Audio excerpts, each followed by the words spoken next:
So today we talk about differentiation, and the importance for differentiation is to be able to tailored approach.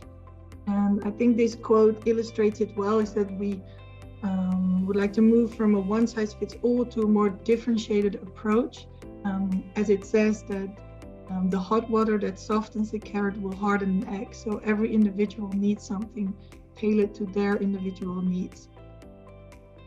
So when we talk about differentiation, and that's also why it's related to the topic of small scale, is that size matters. So we see in studies that the bigger an organization grows, if you have institutions with about 1,000 or up, or a couple of hundred people, it becomes more difficult to actually offer a tailored approach, because you have to fall back more onto more one-size procedures. And if you move smaller, with the nuance that you can maybe also go too small, but that's also something we would like to explore. It's more easy to get to know individuals on a unit or within a facility and attend to their individual needs. So when you talk about differentiation, and that's also why we need you today, I can imagine you can think about a lot of different ways you can differentiate within individual characteristics, on the type of sanction and the duration of it, the context, so local characteristics, strengths and needs, if you offer a community integrated approach between facilities, within facilities, and also within the facility over time. So you can have one facility that also incorporates differentiated phases or zones. So as I said, it's a very broad topic. And to give a further introduction, we will hear from two speakers, as Veronique said, that will go into community custody units for women to give an example of a differentiated approach, and a detention house for males with a short detention, and also other experience on how to differentiate for the aim to offer a tailored approach. So when we have listened to our speakers, we will go into breakout rooms, and we would like to discuss with you guys on what aspects, so thinking about the individual, but also thinking about the context of a facility, we should differentiate on within and between facilities. So, well, thank you very much for giving me the time to speak to you this morning. I'm here specifically to talk about community custody units, which are a new approach in Scotland. As I mentioned, my name is John Docherty, and I'm a governor with the Scottish Prison Service. And for the last 3 years, I've been responsible for delivering the Women's Strategy Programme, which is a reconceptualisation of how we manage women across across custody in Scotland. Now, I don't have a lot of information about the Scottish prison system in general, because I want to focus on the approach with the community custody units. But just for a bit of background and context, this movement in Scotland really started in 2012 when the Scottish Government commissioned an independent review of how women were managed across justice. The Commission on Women Offenders report was published in 2012, and it made 33 recommendations across the justice setting, 7 of which were for the Scottish Prison Service. In 2015, our Cabinet Secretary for Justice tasked the Scottish Prison Service with developing a radical and innovative approach for managing Scotland's incarcerated women in order to meet our commitments that were outlined in the Commission on Women Offenders report. That included the replacing Cornton Vale Prison, which at that point in time was the only women's only facility in Scotland and was built in the 70s. It was an ageing complex with a number of problems. So we are replacing that with a new national facility, which will be open in summer next year. And that will house roughly 100 women with the highest risks and highest needs across the custodial estate. And as I say, that will be open in summer next year. In addition to that, we are opening, or we have opened 2 community custody units, which I'll go on and talk about in a wee bit more detail. That comprised our new model of custody for women.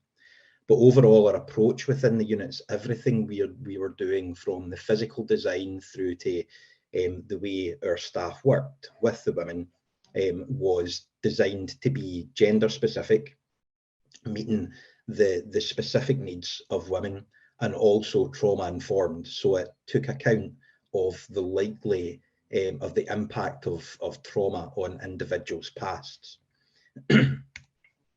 Now, we take a different approach for women in Scotland for a number of different reasons. Our gender specific approach has been designed with the specific needs of women in mind. We have undertaken extensive user voice work, including developing a holistic needs assessment for women, and that was done collaboratively with other service providers and with women in our care.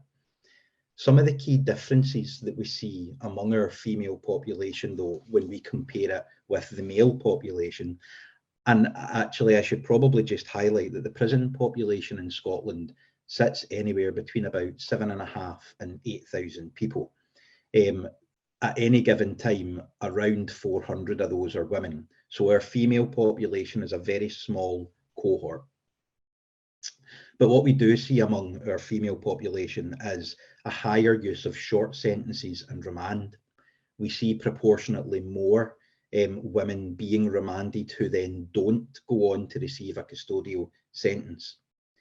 We see higher levels of really complex and challenging mental health, general health, and addictions issues, which often combine and manifest as really difficult and challenging self-harming behaviours, behavioural challenges. We see proportionately higher levels of women flagging with traits of a potential learning difficulty or disability. And we also see really high levels of unresolved trauma, bereavement, and guilt. It would be a kind of generalisation to say it, but the vast majority of the women in custody have at some point in their past been victims of far worse offences than the offences for which they've been imprisoned. Now, when I say we see proportionately higher levels of trauma and learning disability, for example, I mean when we compare that not just to the general population, but also to the male prison population. So there'll be people on this call who are far more versed than trauma-informed care than I am, but really this is just to say that the key principles of the key values of trauma have been embedded into absolutely everything that we are trying to do for our women. So when we talk about safety, we are not just talking about creating physically safe spaces. We're talking about trying to create psychologically safe spaces that allow women to engage with services. We are trying to empower our women to take ownership and responsibility for managing their own time in custody. We are embedding choice and a collaborative approach into every element of the prison design and operation. And critically, we are trying to build opportunities for staff and women to build really meaningful trusting relationships so that women can maximise the benefits of the support that's available. So the community custody units are a new concept, not just in Scotland, they're a new concept in the UK. You can see from this artist impression that they are designed to fit in with the local community. There are no high fences or obvious security, but it does provide a safe and secure environment for women who will benefit from access to the local community. The facility is comprised of a number of houses, which you can see planned around a central garden, and a main hub. This is really to take account some of the key differences between how we see the behaviours that we see among the male population and those we see among the female population have allowed us to take a less risk-averse approach. Women on the whole tend to internalise traumatic experiences in their past, so it tends to manifest as self-destructive and self-harming behaviours, where men more generally tend to externalise those traumas, and that presents as violence or aggression or challenging behaviours. We see very few women try to abscond from open conditions. In the last 10 years, we've had one woman who has absconded from open conditions, whereas it's a relatively, frequent occurrence that we need to plan for among the men. So that's allowed us to be a wee bit more radical and a wee bit more innovative as to how these facilities look and operate. We have 2 community custody units, one in Dundee, which houses 16 women, and one in Glasgow, which houses 24 women. Now, this is a picture of Dundee taken during the summer, just before opening.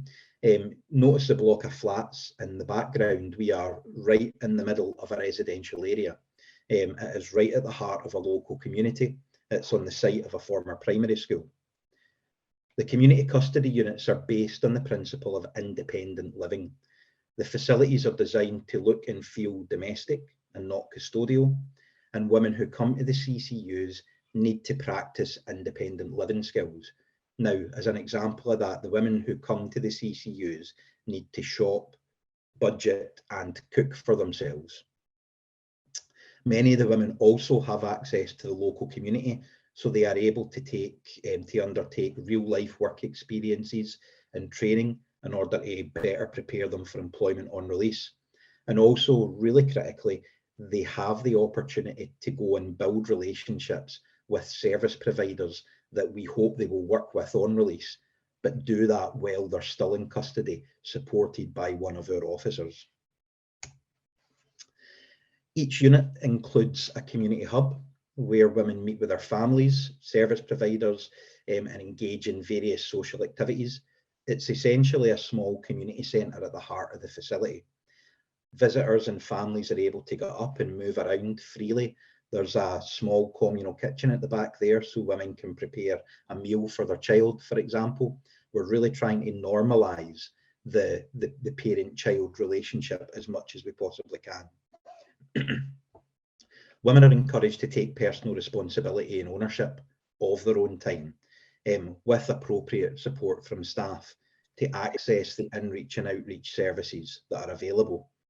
Every woman has an individual and co-produced plan that she develops along with her personal officer, and that then informs an individual timetable which the woman has ownership of. So it's all about managing their own time in order to develop the skills that they require for successful reintegration into the community. Now, the community hub also includes a garden space that the women are free to access. And again, this space can be used when meeting with families or community events. Building on the sort of principles of choice and collaboration, women in the unit are involved in planning the sort of social activities that take place to make sure that it's stuff that they want, that they're interested in. And we hope stuff that they will continue to do when they are released. Now, as a really small example, I was in Dundee last week, and the women were running a karaoke night within the community hub. And what was really good to see was that the staff were getting involved in that with the women. Now, that might seem like a small trivial thing, but we are trying to break down the traditional barriers that exist between service users and service providers, and engaging together in a shared way through social activities like this helps break down those barriers and helps the women and the staff to build meaningful trusting relationships. The facility is planned around a central garden that the women have access to throughout the day. The houses are based on the principle of shared living, so each house can house up to 6 women. The bedrooms are upstairs, and there are shared living and dining facilities downstairs. Each of the houses, though, also has an annex, which is what looks like an extension just at the side of the house here. And that provides bedsit accommodation. So again, if we have women with specific needs who find it difficult to live in a communal setting, there is a discrete area where they can live a wee bit more independently. Now, we have no set criteria for accessing that, but some examples for where it could be used would be perhaps a woman who has social anxiety, a woman who is coming to the end of a very long sentence and needs to get used to living on her own again. A woman who may have an eating disorder and may struggle to prepare or eat food in front of others. So the bed sit provides a separate area where women can be housed just a wee bit more individually. Within the bedrooms, each bedroom is en suite. Each bedroom also has its own telephone in room to allow women to maintain family contact. The TVs in the room also have a data cable going in, so we are able to deliver online learning. We are able to give women access to certain self-service systems. So for example, women will be able to look at their timetable and make changes to it through the use of in-room technology. And eventually we would hope to be able to provide video visits through that facility as well. Now, to deliver this new approach, we've had to develop a new type of officer role, the CCU officer. We developed a new job description and we recruited existing prison staff specifically to this role.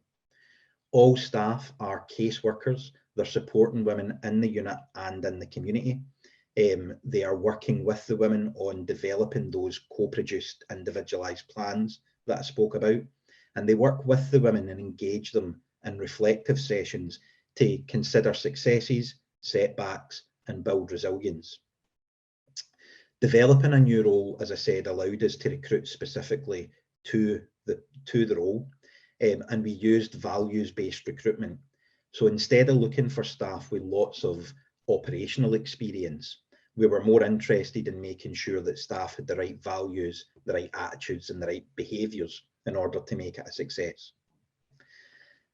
Additionally, as an organisation, we don't have a professional supervision model in Scotland for prison staff, but we're currently developing this because we don't believe you can really embed a trauma-informed approach unless you provide a safe space for staff to be able to prevent or mitigate against things like vicarious traumatisation and compassion fatigue.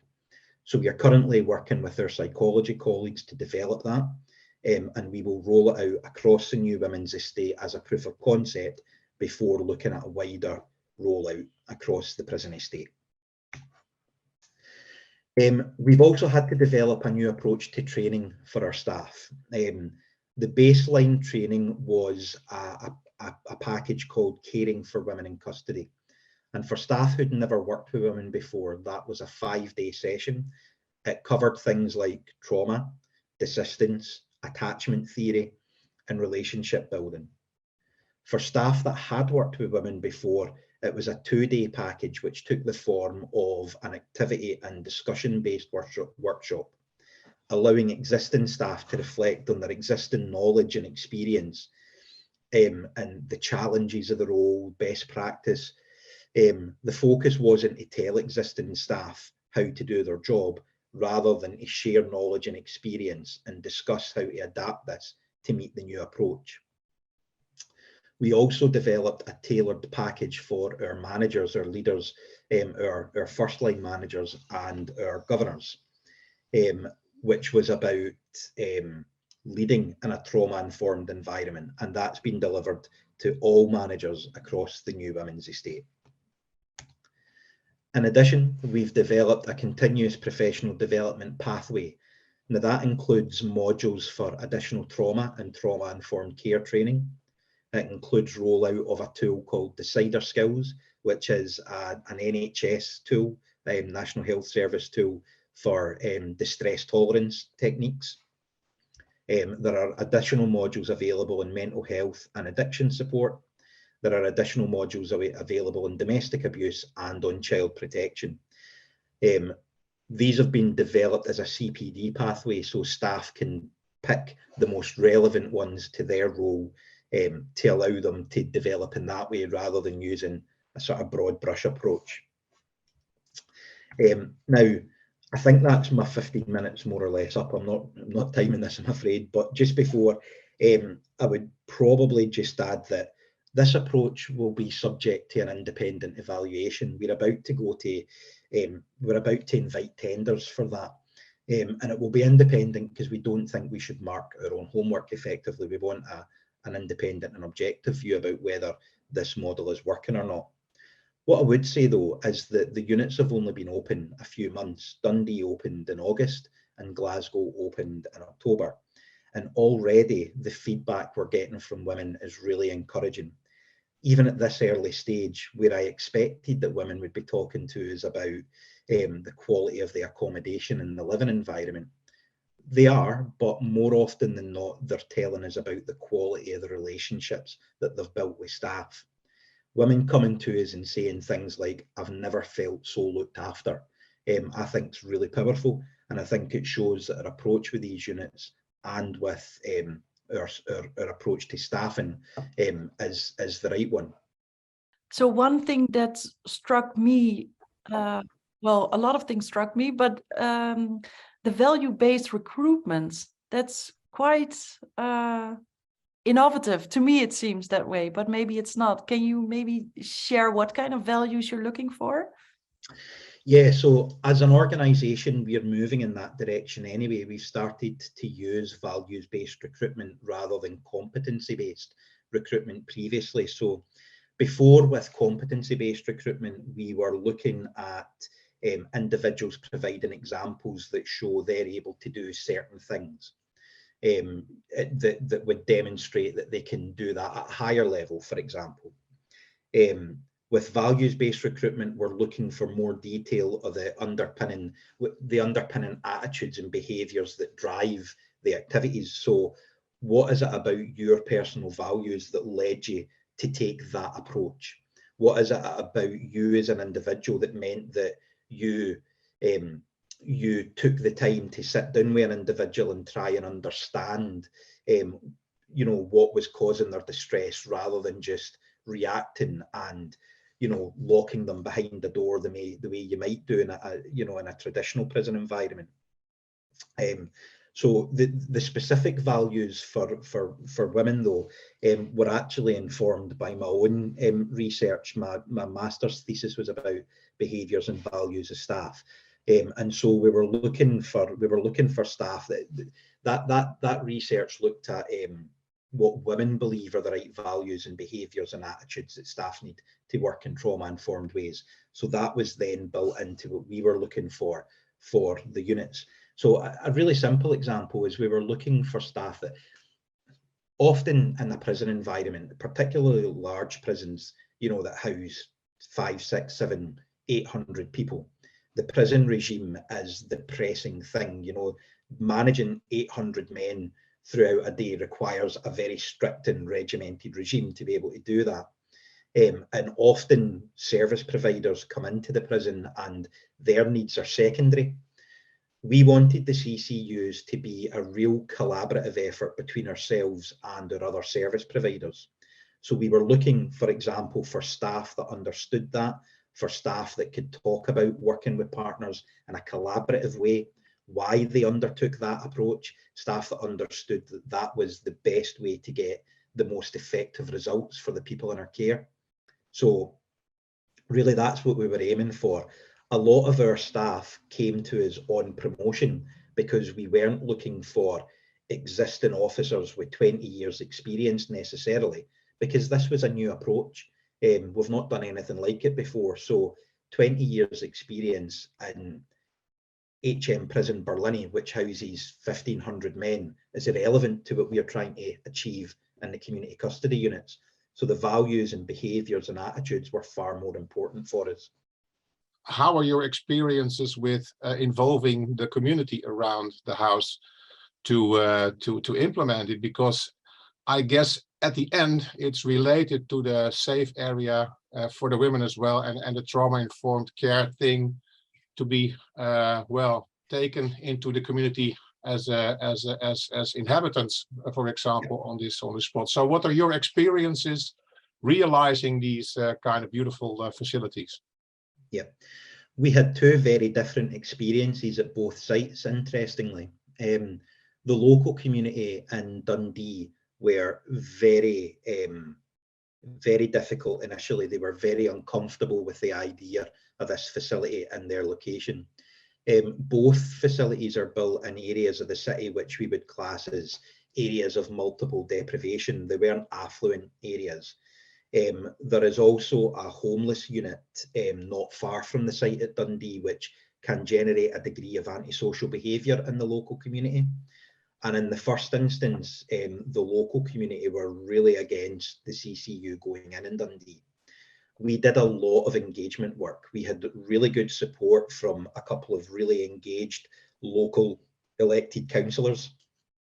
And we as an organisation did a lot of engagement with the local community councils as well to try and help them understand that these women were women from their location. These women would predominantly be Dundee and Tayside women who are coming back to them on release anyway.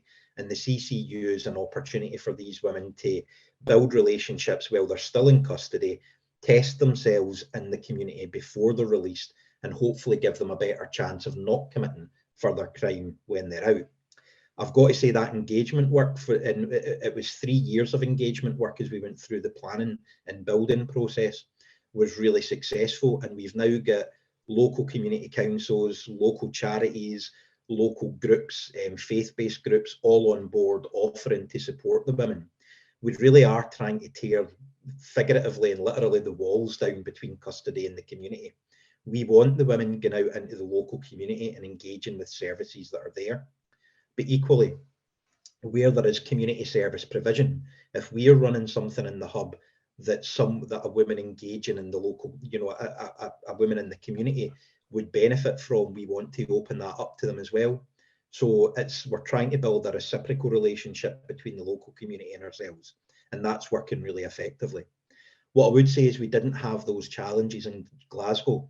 Interestingly, the concerns from the local community in Glasgow were more about how will you keep the women safe? You've only got a 6-foot wall, a 6-foot fence. How will you stop an abusive partner trying to get in to access them? Women are going out into the local community. How will you stop them being targeted by local drug dealers, for example? These were the types of concerns that the Glasgow residents were raising. So it was a very different experience in both cities, but we took a collaborative approach to planning, service provision, and engagement across both cities, which really paid dividends in the end. Do you think the way you designed your trauma-informed care, do you think it can be used, transformed, transported to facilities for men? Do you think it has any chance? Yes? Yes, absolutely. I think the principles of it can absolutely apply. The difficulties are how you would do that in traditional male prison environments. So how do you build choice and collaboration into a prison that houses 900 people as opposed to one for 16 or 24 women? But as an organisation, we are the women's approach is probably the tip of the iceberg for us. As an organisation, we are moving towards trauma-informed care anyway. So these principles are absolutely applicable. You just might need to apply them in different ways. I think the evidence shows us quite clearly that men in custody also have really horrific backgrounds and experiences of trauma, and are young men still. So I think probably logically the next target group for us will be young men, and we certainly think that while you wouldn't replicate one of the CCUs exactly for young men, there are definitely some of the principles and that we can take forward and try and adapt for young men and adult men. And part of the evaluation that we're about to tender will look at that. What can we take and apply elsewhere? Generally, the idea for open prisons or small-scale detention houses is that a lighter target group is usually chosen or seems to be chosen, whereas both House of Recovery and you, John, are focusing on people with more complex problems. So the idea is not only for small-scale facilities that it's only for people that are in prison for 2 weeks, but also for the most people with most complex problems. I didn't mention it during the presentation, but we house women of all sentence lengths, so all women are eligible to be considered for a CCU, regarding that's up to and including life sentenced women. We make decisions about putting women to the CCU based on needs. So rather than solely based on risk, which is the normal risk management processes for putting men to open conditions, for example, we have predominantly a needs-based discussion because by and large, women present a lower risk profile than men. There are probably some myths about women offending. There are about 50% of our female population have violence as part of their index offence, but that violence on the whole tends to be less severe. And often the driver behind it is an underlying mental health issue. So we take women of all sentence lengths and all sentence types. But the first question we ask when we're looking at whether a woman can come to a CCU is, can we meet your need? It may be that the need's too acute and they need to stay in a more intensive environment for a period of time, but it's a needs-based decision first. Then we look at your ability to live independently, because while the units are there to help women practice and develop independent living skills, there is a baseline level that's required, because we don't have a big kitchen that produces food for the women, for example. So we need assurance that they can cook for themselves, that they're able to budget their weekly shop to a certain degree.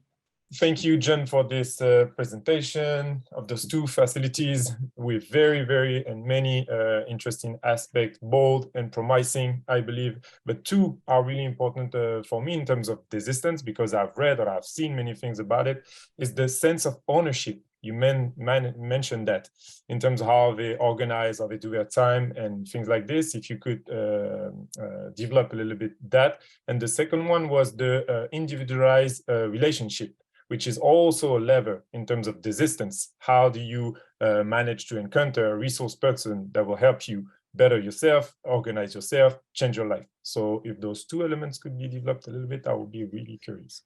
Yeah. So we have developed a new case management approach for women and support plans that go with that. So we have also staffed the unit in a way that provides sufficient resource. And this speaks to one of the challenges with smaller units. They are proportionately far more expensive, but we hope the benefits will pay out over time. So we have enough staff to be able to engage with the women as caseworkers. The staff sit down with the women. And I'm happy to share these templates. We've developed support plans which are written for women. They own the support plan, they hold the support plan. Even our documentation, our manuals that we write for it to explain how they operate, where we would traditionally write that for staff, we've written these for women. But they serve the purpose that they inform staff as well. So staff are expected to sit down with women, help the women, depending on her level of need, they go through a series of maps to look at what supports they have, what protective factors they have, what assets they have that we can build on, where their triggers might be, where their difficulties might have been in the past. And then they map out, the women assess their own level across 5 different, it's a bit like the Justice Star tool, if you've seen that type of approach. They assess their development across 5 sort of different levels, and then they work from there with the staff to develop short, medium and long-term goals. And then that becomes a plan that they review and reflect on regularly with the staff. And that applies wherever the women are. That's not just in the community custody units. That applies across the estate. The collaborative element is slightly different in that we engage the women as groups. We've got, think of it like small committees in the units who are tasked with informing staff how they would like to see the unit develop. Now, there are certain things which are available, but when it comes to more social type activities, the women have ownership of that. They can meet with the staff on a regular basis. They inform what they would like to see. when we look at things like hobbies and interests, we are asking the women, what sort of stuff do you do when you're in the community? What sort of stuff are you interested in?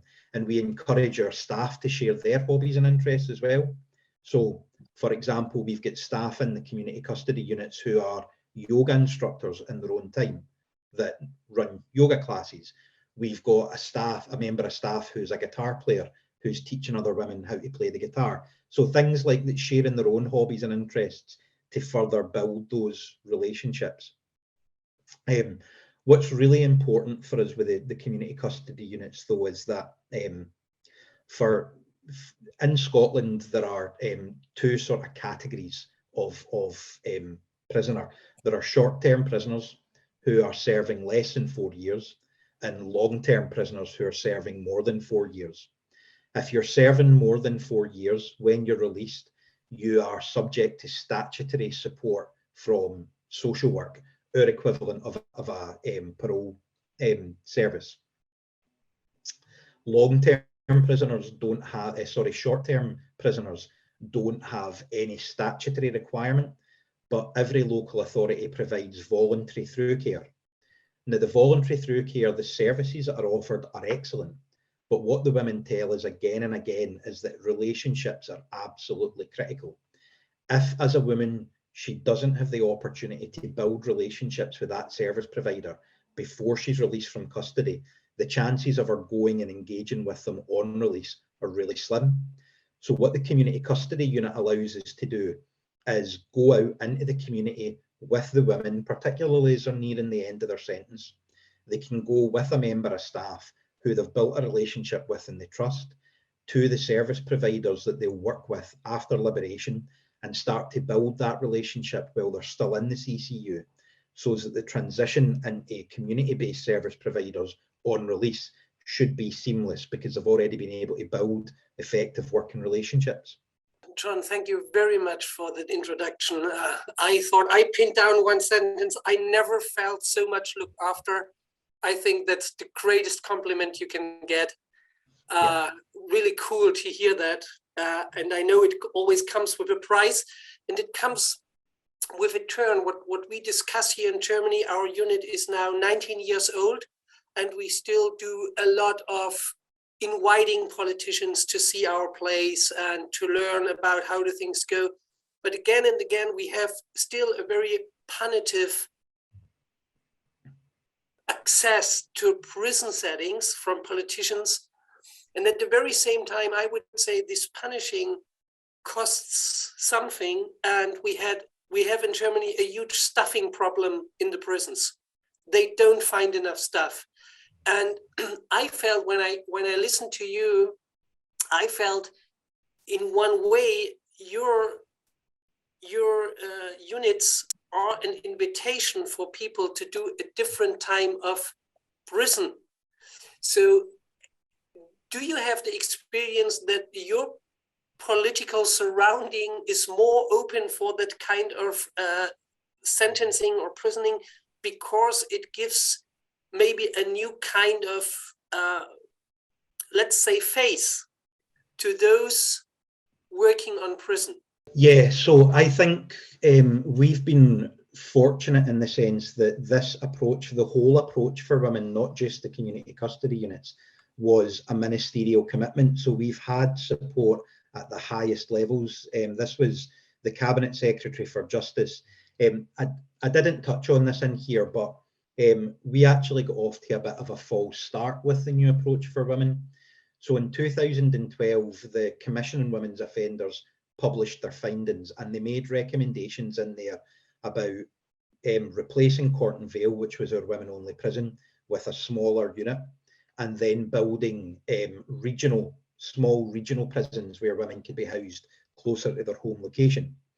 The government of the day at that point tasked us as a prison service with building a new national prison for all 400 women, so one big national centre. And we actually were quite far down the line with that planning. We were ready to invite tenders to build the facility. It had been designed. Then in 2015, there was a reshuffle in the Scottish Government Cabinet, and we got a new cabinet secretary, and he stopped those plans. There was a lot of pressure at that point from interest in lobby groups, families outside the Prison Reform Trust, Howard League, these types of organisations that you may be aware of, were very critical of the plans to create one centralised super prison for all women in Scotland. So in 2015, the Cabinet Secretary stopped those plans and challenged us as an organisation to develop a more radical and innovative approach. He really wanted us to be at the cutting edge of justice for women. So we were pushing against an open door. And, you know, he announced initially that there would be 5 community custody units, but no one told us what a community custody unit was. It was for us to sit and develop that concept. And, you know, that's where we've got to today. Now, we've only built 2 because there was a subsequent reflection to say, let's build 2 and evaluate before we build any more. My own feeling is that we probably won't build more of these units for women because the women's population has reduced quite a bit. And I don't think we've got the population to support it anymore. What we are finding is that we are getting fewer and fewer women with short-term sentences coming to us, and more of the longer-term, really complex women that probably need a more intensive type of regime and support before they're ready to go to a community custody unit. That doesn't mean, as I mentioned earlier, that the concept and the principle and some of the ideas behind the CCU can't be adapted for other population types. I think that's far more likely than building any more of these for women. Is the woman have to wear an electronic tag in the detention house in Scotland? No. So they are free in the detention house and. Well, so the units themselves are still legally a custodial environment. They are still, by legal definition, a prison. You won't see HMP anywhere on the public-facing signage. They are called centres. They are the Bella Centre and the Lilias Centre, but they are legally defined as prisons, and they do have a fence around them. So any woman who breaches the fence, although the fence is only 2 meters in height, any woman who climbs the fence and runs away would be committing a further offence. It would be an escape, and she would be liable to a further period, a further charge. Access to the community is managed under licence conditions. We book men and women out into the community routinely from different establishments on licence to test them in the community, to allow them to undertake work opportunities, to allow them to meet with supervisors that they work with post-release. It happens towards the end of a sentence generally. There are timeframes for it, and there are risk assessments that take place before it can happen. And usually it starts off as what we call special escorted leaves. You go out into the community with an officer to a place of interest, or whatever it may be. Then you can work up to community work placements where you go out on your own, again under very strict license conditions, and up you can work further towards home leaves for a period. So you can go home for a period of 4 days, again under very strict license conditions. Breaching those conditions would see you returned to custody. As I mentioned, though, in 10 years, we've had one instance of a woman absconding, running away when she had the opportunity. Women on the whole in our care tend to view prisons as a place of safety. So that's perhaps a sad indictment of the environment that they're facing in the community, but they just don't run away from prison. So we can be fairly a wee bit more radical in how we use provisions of community access. The only tagging we have in Scotland, there is a system called home detention curfew, which allows short-term prisoners, those sentenced to less than 4 years, to be released up to 6 months early with an electronic tag and imposing a curfew, and again, licence conditions. In Belgium, I'm the project manager for the detention houses. but we have to deal with the nearby effect. And politicians support this project, I think, but the population support also this project, but not in the not in around their house. So it's really difficult to develop this and to find place to for having detention house because we don't we don't find a real support in the population, in fact. Yeah, yeah, and as I say, we had difficulties with that. We in choosing the locations for our units, we looked at the female population and where they came from predominantly, because we wanted to try and build them in areas where most of our women came from. We engaged with the local authorities, the local councils in those areas to identify sites. But that was still really difficult to get through the planning process because we did have a lot of objections from the community. And as I say, it took really a lot of community engagement and reassurance to get them on side. And we did a lot of work about, you know, trying to get the message across that these women were local women anyway. They were getting out of prison at some point. They're coming back. They will be your neighbours. They'll work in the shop up the road. They'll be your, you know, you won't necessarily know that they've been in prison, but they're coming back to your community. These units allow the women to prepare for that, to build skills, to test themselves, and hopefully make them more likely to be able to go out and contribute to your local community. So it was about, as I say, probably about 3 years worth of engagement to really get that local community on side, but it was certainly a worthwhile exercise because it has worked. Well, I'm very curious. I hope you had interesting discussions in the breakout rooms. And maybe we can have one person from each breakout room to share a little bit about what is discussed there, so everyone can learn more. So I think we started to discuss how we can convince policymakers. That was the first point we discussed. And then I think we also said that it was much easier to convince them if we talk about certain groups. And also based on the needs of the community and everything like that.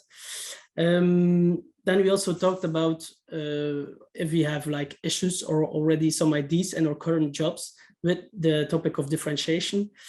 And all of a sudden we turned to the prison of the staff, the training of the staff. So we talked a lot about how the staff gets a training to work in a small scale facility and do the switch of working in a prison where the focus is on security to go working in a house that focused on reintegration and anything like that. So we get examples of the Netherlands and Germany and France also. We talked about the combination in the House of Recovery between prison staff and social workers or people who works in other sections. So that was interesting, and in the Netherlands they see the combination is quite good as a good idea. The quote that the focus on trust is more important than building big walls regarding to security. I wrote that down. And then also work with the target groups, that it is important to work like based on needs. So I think if I should just give like a small thing of in our group, it was like we focused on differentiation on security level, differentiation on prison staff, and differentiation on target groups and then specific needs, anything like that. So I think that was like brief. About labeling. I heard you with your concerns about labeling. At the same time, I would say, and I know that's in a very woke setting we all live today, we have to be very careful.